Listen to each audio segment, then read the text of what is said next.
Салем достар, қайырлы күн. Бүгін осындай ашытқысыз, пышный болып шығатын өте керемет дәмді бауырсақ дайындайтын боламын.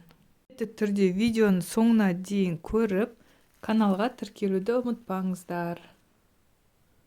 Мінекей арасы осындай өте керемет, жұмсақ болып шығады, өте дәмді болып шығады. Міндетті түрде жасап көріңіздер. Бауырсағымызды бастау үшін алдымен ыдысымызға айранымызды құйып, оның үстіне бір қасық тұз салып, және де бір ас қасық қант саламыз. Оның үстіне сұйық майымызды құйып, сонан соң бір шай қасық сода салатын боламыз. Енді осының барлығын жақсылап араластырып аламыз. Осылай көпіретін болады ас содасын салғаннан кейін. Жақсылап араластырып болғаннан кейін шетінен ұнымызды салып, жұмсақ жақсы қамыр илеп шығарамыз. Осылай ұнды шетінен жаймен илейтін боламыз.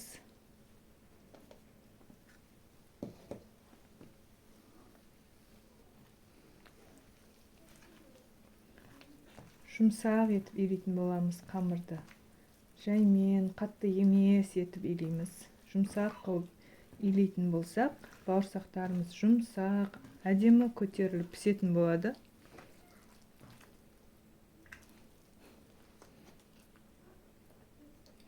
Осылай шетінен ұнымызды қосып, жақсылап қамыр илейміз. Мінекей мен болып қалдым.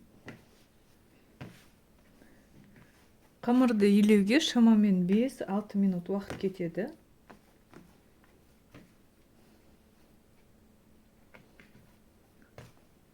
Осындай жұмсақ, кішкене қолға жабысатын болуы керек. Мінекей менің қамырым дайын. Енді осының бетін жауып, шамамен 5-10 минутқа тынықтырып қоямыз. Қамырымыз дайын. 10 минуттай тұрды. Енді осы қамырымызды алып, осылай астына ұн сеуіп, қамырымызды алып, жаятын боламыз. Осылай бетіне де ұн себеміз да. Жақсылап, әдемілеп жайып аламыз қамырымызды, домалақ етіп.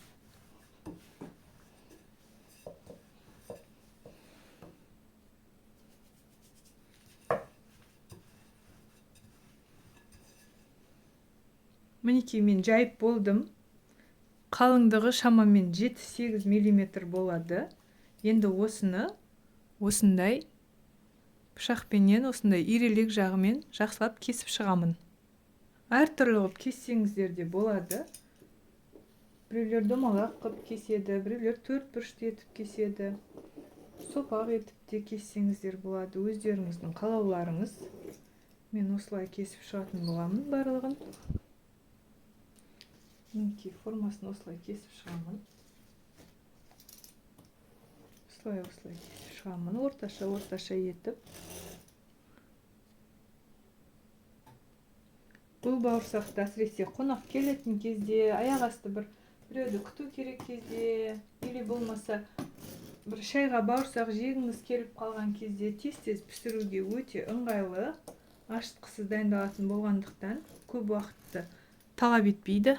Міне кесіп болдым. Енді осы бауырсақтарымызды 5 минутқа бетін жауып қалдырамыз.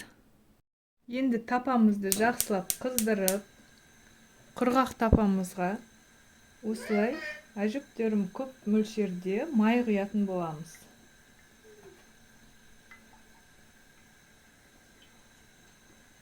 Майымды құйып алдым. Енді жақсылап қызғаннан кейін қазір бауырсақтарымызды пісіреміз. Мінекей майымыз қызды.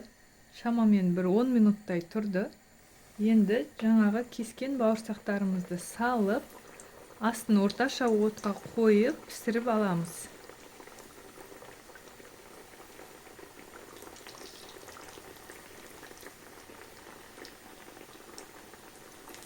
Міндетті түрде жасап көріңіздер осылай. Сіздерге ұнайды деген ойдамын. жасап көріп, өз пікірлеріңізді міндетті түрде комментарияға қалдырып кетіңіздер. Бауырсақтарымыз көтеріліп жатыр. Осылай шеттері қызара бастаған соң, екінші бетіне аударып, екінші жағын пісіреміз.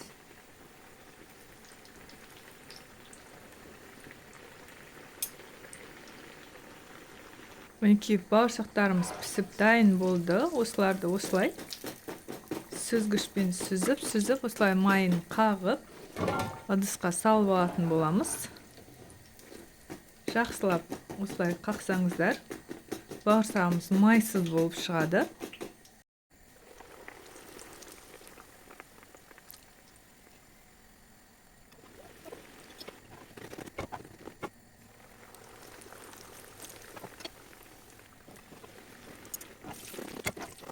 Мінекей бауырсақтың барлығын пісіріп алдым. Өте әдемі болып шықты. Қып-қызыл, жұп-жұмсақ, осындай пышный болып шықты. Мінекей өте әдемі болып шықты. Жасап көріңіздер. Ал енді ендеше сау болыңыздар.